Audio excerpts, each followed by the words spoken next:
Civil Gyan में। Good morning, welcome back to civil Gyan. आज हम जो करने वाले हैं वो एसएससी जेई के पीवाईक्यू करने वाले हैं। वो भी ऐसे पीवाईक्यू होंगे जो भी हाल ही में लेटेस्ट पैटर्न पे आने वाले हैं।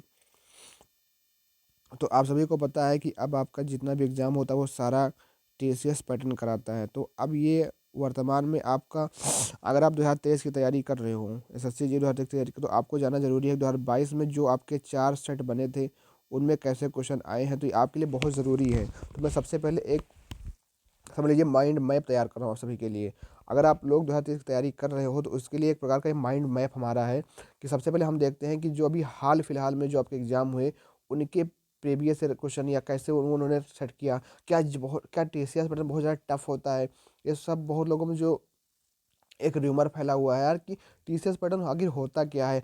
बहुत भैया टीसीएस पैटर्न आ रहा है, मतलब डरना नहीं है भाई, टीसीएस पैटर्न कुछ नहीं है। अभी आप देखोगे ना तो ऐसे ऐसे क्वेश्चन आपको जो एग्जाम में आए हैं कि जो बिल्कुल आप, कुछ क्वेश्चन तो बिल्कुल आप इजीली कर सकते हो और कुछ क्वेश्चन है कि भाई उसमें टाइम लगेगा।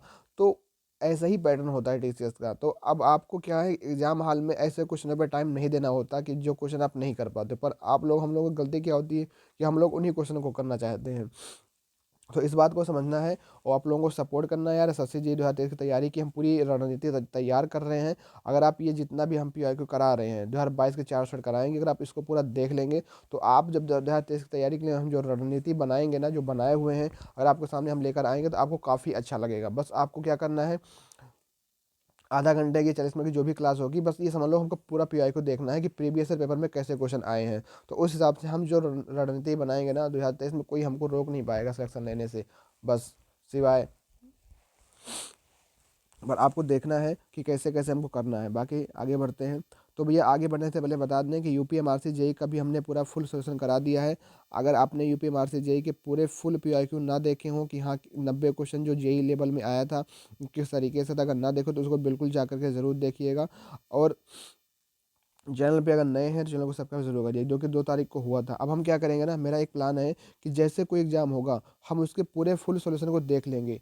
होता क्या है कि हम लोग एग्जाम देते हैं, एग्जाम देने के बाद अपनी गलतियों को देखते नहीं हैं। तो एग्जाम जैसे कोई होगा उसमें हमारे नंबर कितने आए और उसमें जो है क्या क्या चीज़ें हुई हमारे साथ और उसमें कहाँ पे हमारी लैक है, तो हम उन्हीं चीज़ों पे अगर देखेंगे तो एक दिन हम लोग ज़रूर सिलेक्शन लेंगे। बस हम लोग क्या करते हैं कि अपनी कमियों को देखना नहीं चाहते। तो हमारे जो 90 क्वेश्चन में से जो क्वेश्चन गलत हुए, जो हमने स्किप किए, हम लोग उस पर काम कर लिए हैं। अगर आपने अभी तक वो क्लास नहीं देखी है तो ज़रूर उस क्लास को देखिएगा। अब बढ़ते हैं आगे, पहले क्वेश्चन की तरफ बढ़ते हैं। और आज का पहला क्वेश्चन आपका क्या कह रहा है। पहला क्वेश्चन है, थोड़ा विजिबिलिटी कम रहेगी, थोड़ा इसका सपोर्ट करिएगा। हम पढ़ देते हैं, आपको ज़्यादा टेंशन नहीं लेना है।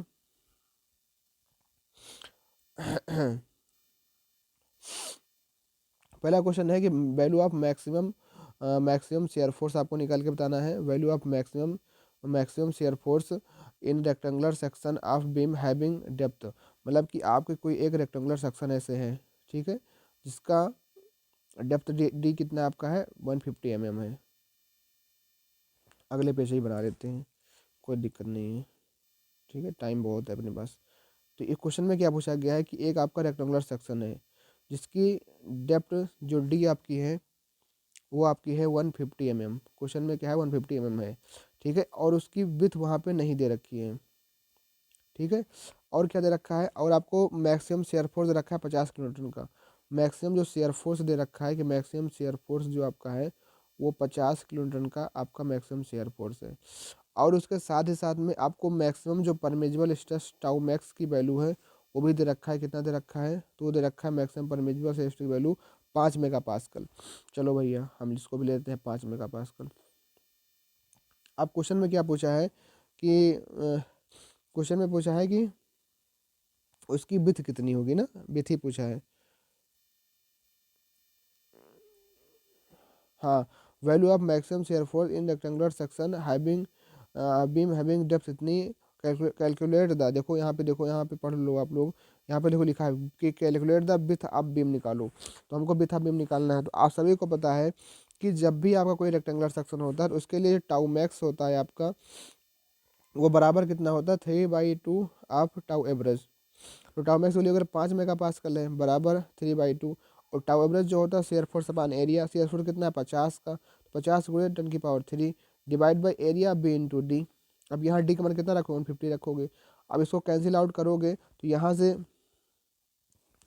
आपको कैंसिल आउट करके दिखा ही देते हैं, क्यों परेशान होना। 5 हो गया या 3/2 हो गया। अब ये 50 गुणे 10⁻³ डिवाइड बाई 150 इंटू बी। 50 3 से कटेगा, 3 से ये 3 कटेगा, ठीक, कोई दिक्कत।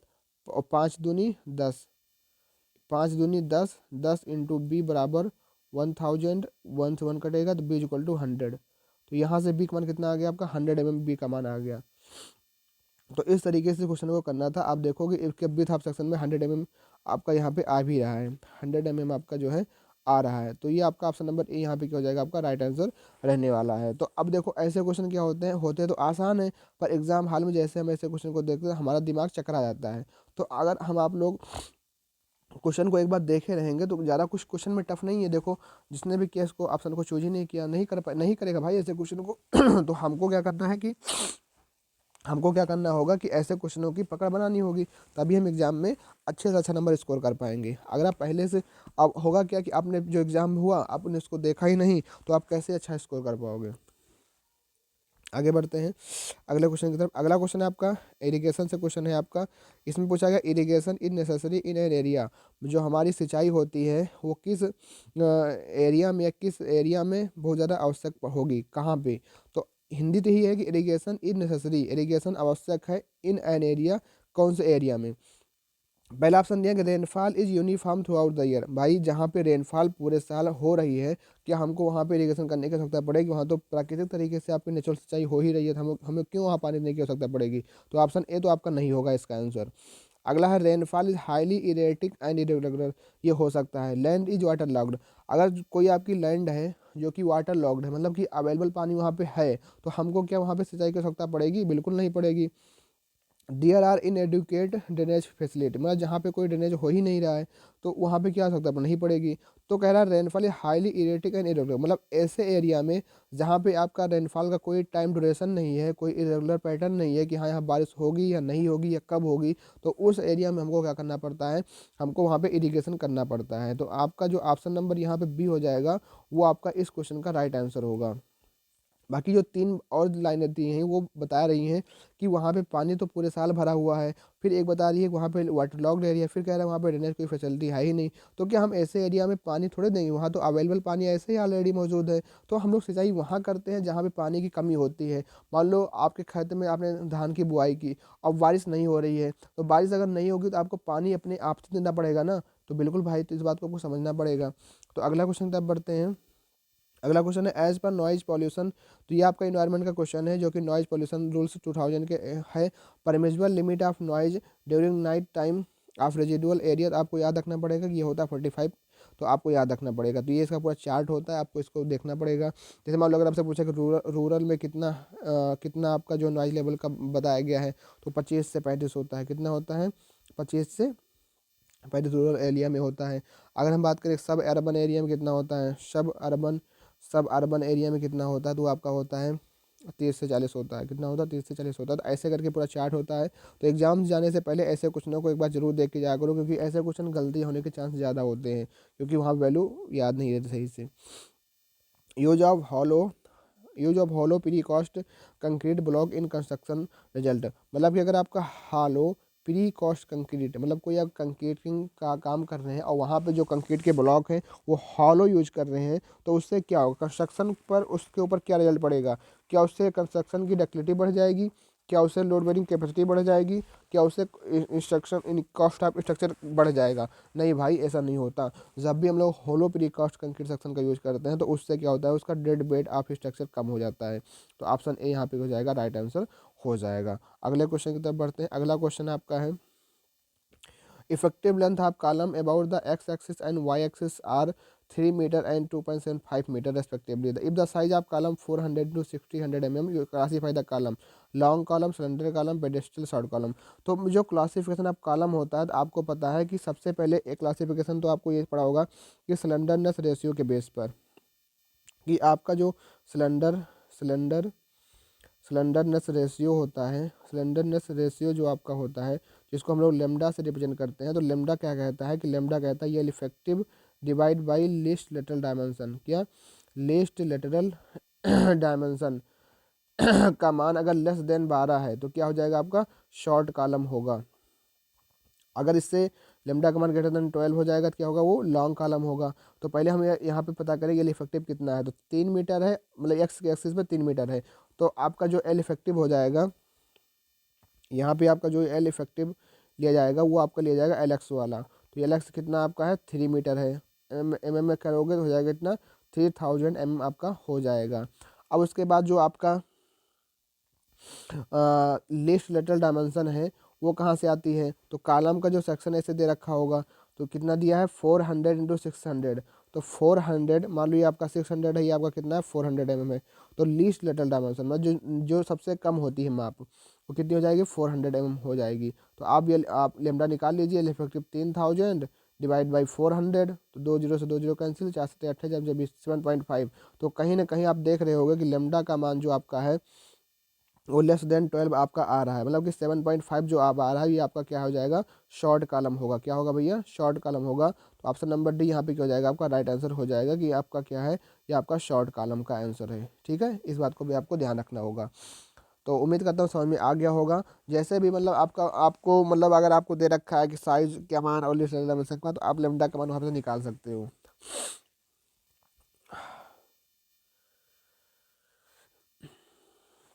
अगला क्वेश्चन आपका है स्टील का क्वेश्चन है।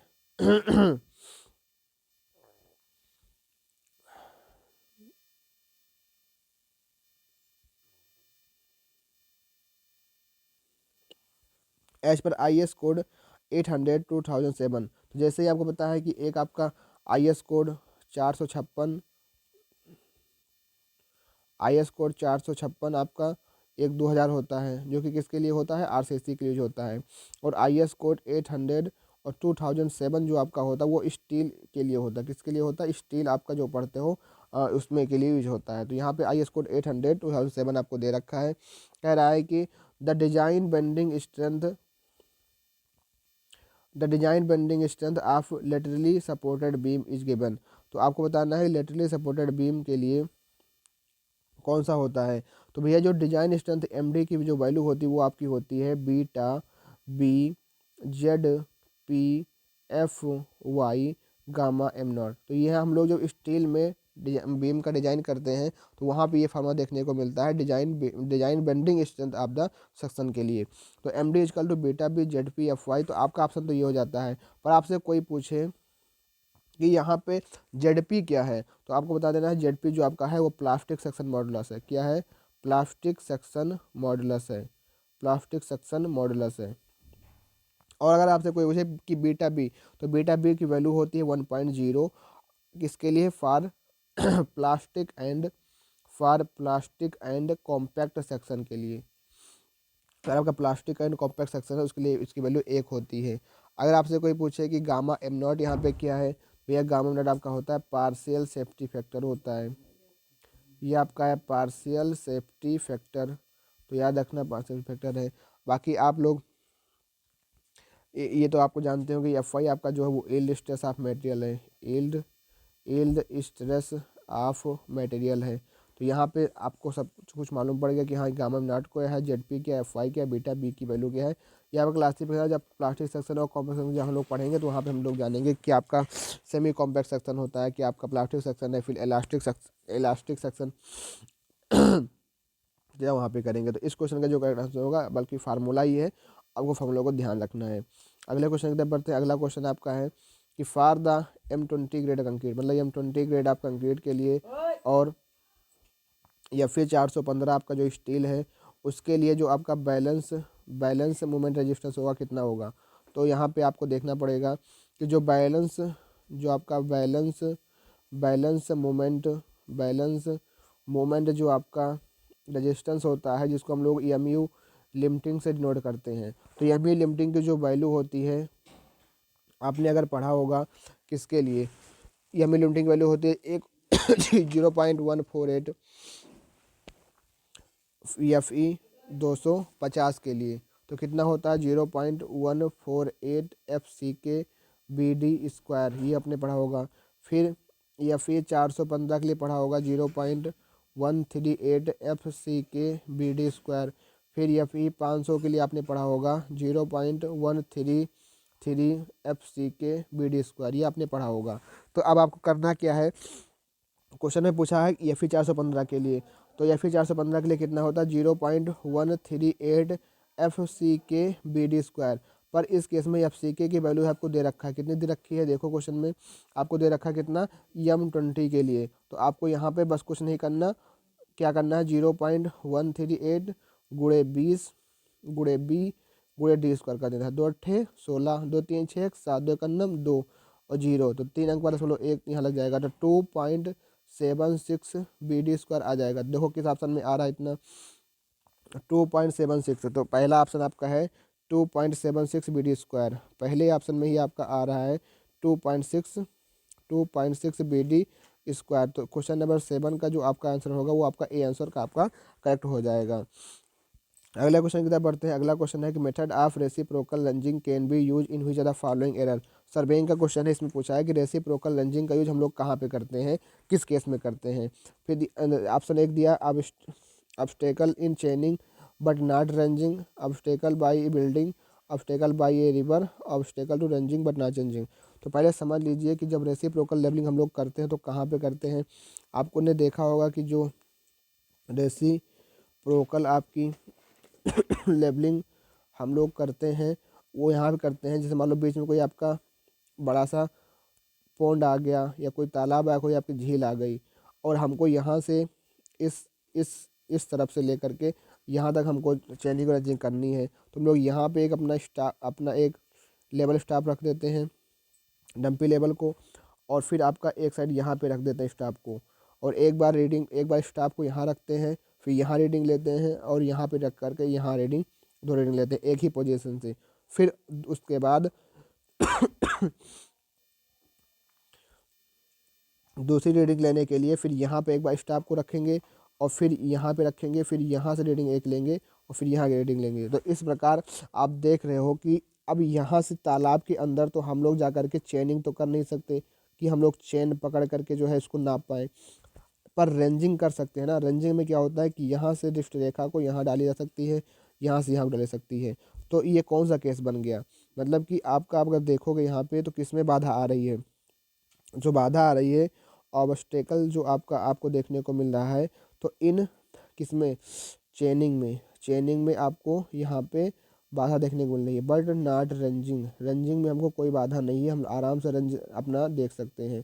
तो किस ऑप्शन में देखो ये आ रहा है obstacle in chaining but not ranging, option number A में यहाँ पे आ रहा है, पर इन्होंने ऑप्शन नंबर डी आंसर दिया इसका, ऑप्शन नंबर डी इसका आंसर दिया है, ऑप्शन नंबर ए आपका राइट आंसर होगा। क्योंकि obstacle to ranging but not chaining, मतलब कि कहने का मतलब क्या हो गया कि चेनिंग में कोई बाधा इनको नहीं दिखाई पड़ रही है। भाई चेनिंग में यहाँ कोई रेसिप्रोकल लेवलिंग हम लोग यही तो करते हैं।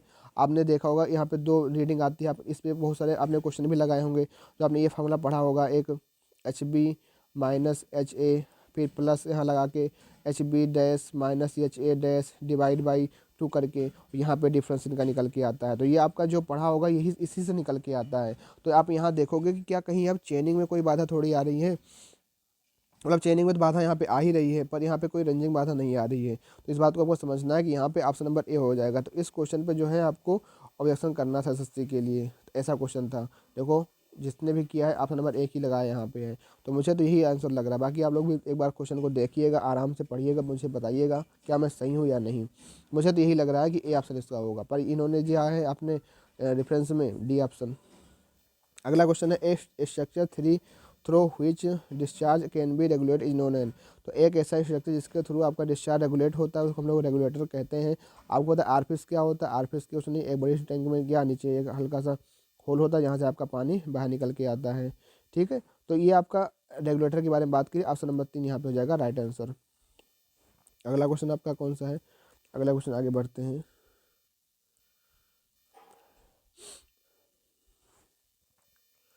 Which of the following statement incorrect with regarding to run off. तो रन ऑफ क्या होता है, रन ऑफ है ना, हाँ, रन ऑफ के रिगार्डिंग इनमें से कौन सा स्टेटमेंट एक इनकरेक्ट है। तो देखो जैसे कि आपकी ये क्या है, ये आपकी ज़मीन है, लैंड है, ठीक। यहाँ पे आपकी ग्रास वगैरह उगी हुई है, ठीक है। और यहाँ पे आपके हैं भैया ये, यहाँ पे आपके हैं क्लाउड, क्लाउड। अब यहाँ से बारिश हुई, ठीक है, बारिश यहाँ से हुई, पानी बरसा।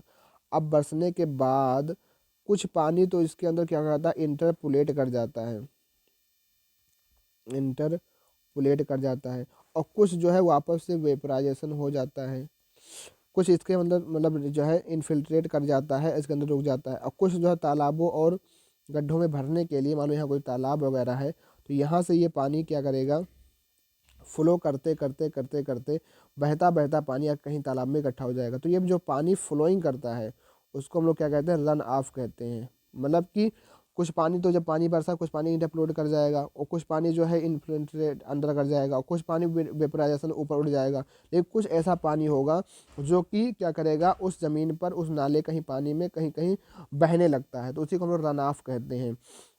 अब रन ऑफ के बारे में कह रहा है कि अब रन ऑफ समझ गए ना, रन ऑफ के बारे में आपने समझ गए कि रन ऑफ क्या चीज़ होती है, ठीक है। अपवाह इसको हम लोग कहते हैं, पानी जो बहने लगता है। तो अब आप क्वेश्चन को पढ़ो। कह रहा है कि which of the following statement is incorrect with regarding to run off, run off के रिगार्डिंग, रन ऑफ के रिगार्डिंग में कौन सा स्टेटमेंट इसमें से गलत है। तो आप आराम से देखो क्वेश्चन को और पढ़ो। पहला ऑप्शन दिया है bare rock is a favourable to run off जो बेयर रॉक होती हैं वो रन ऑफ के फेवरेबल में होती हैं, तो भाई बिल्कुल बात सही है।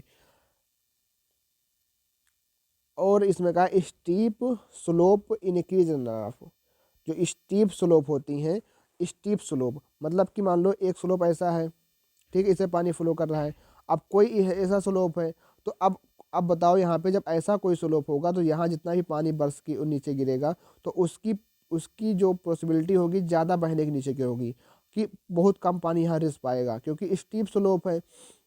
पर अगर कोई प्लेन सरफेस है और यहाँ पानी बारिश हुई, यहाँ पानी आकर के रुकेगा, तो यहाँ पे क्या होगा कि पानी का इनफिल्ट्रेशन या इंटरपोलेशन की तरीका ज़्यादा होगा as compare to run off. तो यही बात यह कह रहा है कि स्टीप स्लोप इनकी रन ऑफ। तो हाँ भाई ये तो बिल्कुल बात सही है, ये भी बात सही है। अब फिर कह रहा है deep Sandy soil favour absorption, जो डीप सैंडी सॉइल होती हैं वो फेवर में होती है एब्जॉर्बेशन की। भाई सैंडी सॉइल के अंदर क्या होता है, वो तो पानी को एब्जॉर्ब ही करती है, तो डीप सैंडी सॉइल वो तो ऑटोमेटिक पानी को एब्जॉर्ब करेंगी भैया। तो ये भी बात आपकी सही है। पर कह रहा है vegetation accelerate run of other things remaining the same, जो वेजिटेशन होता है वो कह रहे हैं कि वेजिटेशन क्या करता है, इंक्रीज करता है रन ऑफ को। तो ये बात तो बिल्कुल गलत है। अब आप मान लीजिए कोई आपका खेत है, आप यहाँ पे वेजिटेशन करके रखे हो, ठीक है, वेजिटेशन करके यहाँ पे रखे हो, पेड़ पौधे उगा करके रखे हो, तो अब जब पानी यहाँ इनके ऊपर गिरेगा तो यहाँ पानी के रन ऑफ होने के क्या, आप बताइए, खुद बताइए कि यहाँ चांस क्यों ये एक्सीलरेट करेगा। भाई बिल्कुल नहीं एक्सीलरेट करेगा, तो डिक्रीज कर देगा ना। तो यही आपका ऑप्शन बिल्कुल गलत हो जाएगा। ऑप्शन नंबर गलत तो है पर ऑप्शन सही पूछा, क्योंकि इनकरेक्ट पूछा यहाँ पे। तो इस बात को आपको ध्यान रखना होगा कि रन ऑफ क्या होता है और कैसे चीज़ों को हमारे प्रभावित करता है, ठीक है। आगे बढ़ते हैं।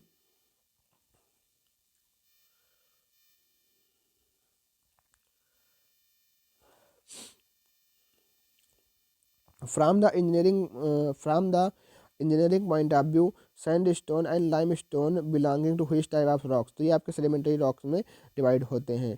तो भैया ना 11 ही क्वेश्चन यहाँ तक हो पाया है। आप लोग कमेंट में बताइएगा क्या ऐसे ही एक्सप्लेनेशन करके हम करें आगे क्वेश्चनों को, क्या और मतलब ऐसे एक्सप्लेन करके करें क्वेश्चनों को क्या नहीं, क्योंकि बहुत टाइम लग रहा है। तो आप लोग जरूर बताइएगा ऐसा समझ में आ रहा है कि नहीं समझ में आ रहा है। बाकी हम नेक्स्ट क्लास आज दिन भर में हमारी 14 वाली जो 14 शिफ्ट की जो है पूरी पूरी क्लास खत्म हो जाएगी, चाहे वो छोटी छोटी वीडियो के रूप में अपलोड हो। तो आप जरूर उसको देखिएगा। मिलते हैं फिर नेक्स्ट क्लास में, तब तक के लिए थैंक यू।